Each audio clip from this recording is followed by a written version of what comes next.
Le 23 juin, Jésus dit : Dans l'autre rencontre eucharistique, je t'ai fait voir ce qu'est l'Eucharistie.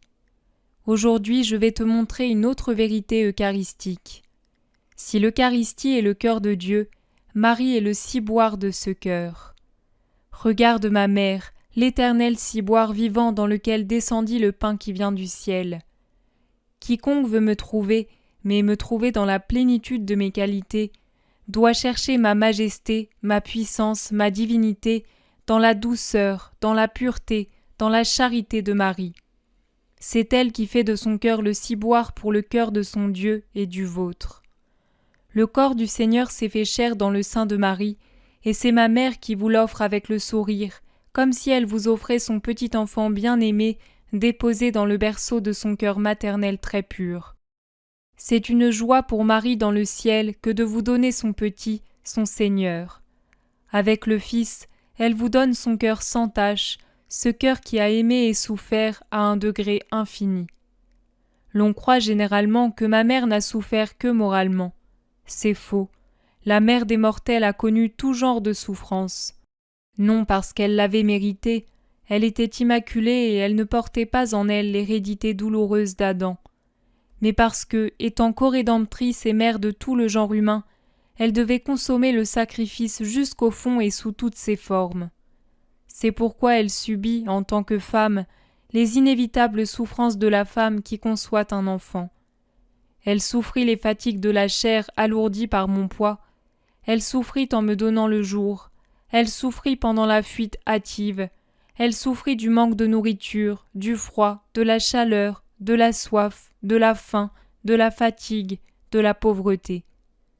Pourquoi n'aurait-elle pas souffert si moi, fils de Dieu, fus soumis aux souffrances propres à l'humanité ? Être saint ne signifie pas être exempt des misères de la matière. De plus, être des rédempteurs signifie être particulièrement sujet aux misères de la chair qui est douloureusement sensible.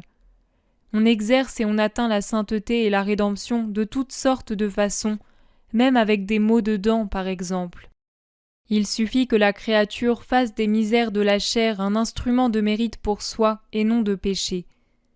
Marie et moi avons fait des misères de la nature humaine autant de poids de rédemption pour vous. Encore maintenant, ma mère souffre quand elle vous voit rebelle à moi, si sourd à la grâce. La sainteté, je le répète, ne signifie pas exclusion de la douleur, mais au contraire, imposition de la douleur.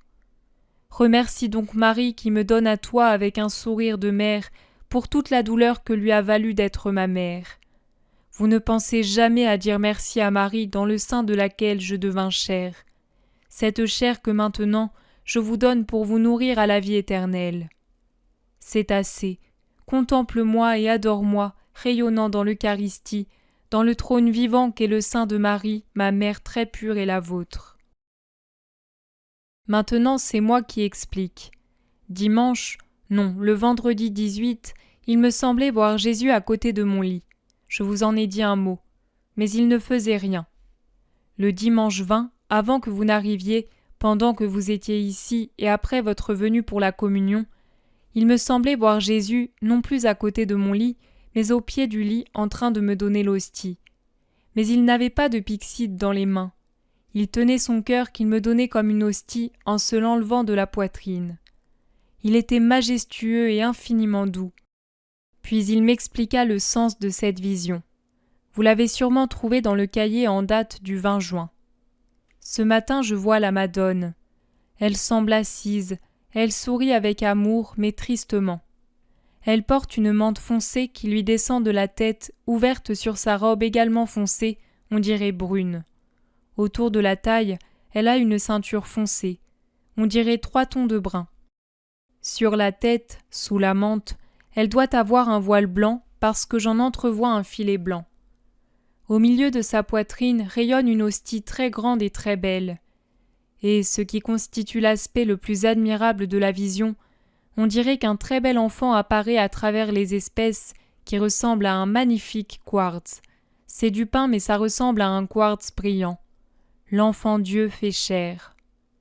La Madone qui tient les bras ouverts pour ouvrir sa mante me regarde, puis elle incline le visage et son regard en adoration vers l'hostie qui scintille dans sa poitrine et non sur sa poitrine. C'est comme si, par des rayons X mystiques, je pouvais voir dans la poitrine de Marie, ou mieux encore, comme si des rayons X faisaient apparaître à l'extérieur ce qu'il y a à l'intérieur de Marie.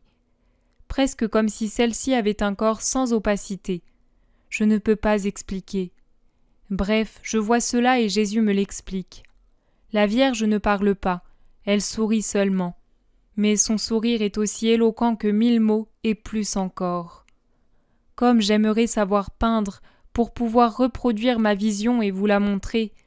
Et surtout, je voudrais vous faire voir les différentes luminosités. Il y en a 3. La première, d'une suavité paisible, est constituée par le corps de Marie. C'est l'enveloppe extérieure et protectrice de la deuxième luminosité, vive et rayonnante, constituée par la grande hostie. Je dirais, pour employer des termes humains, une lumière victorieuse, qui sert d'enveloppe intérieure au bijou divin qui resplendit comme une flamme liquide d'une indescriptible beauté et qui, dans sa beauté infinie, est infiniment doux. C'est le petit Jésus souriant de toutes ces jeunes chairs tendres et innocentes, à la fois de par sa nature de Dieu et son âge de petit enfant. La troisième splendeur, sous les voiles des 2 autres, ne peut être décrite par aucune comparaison.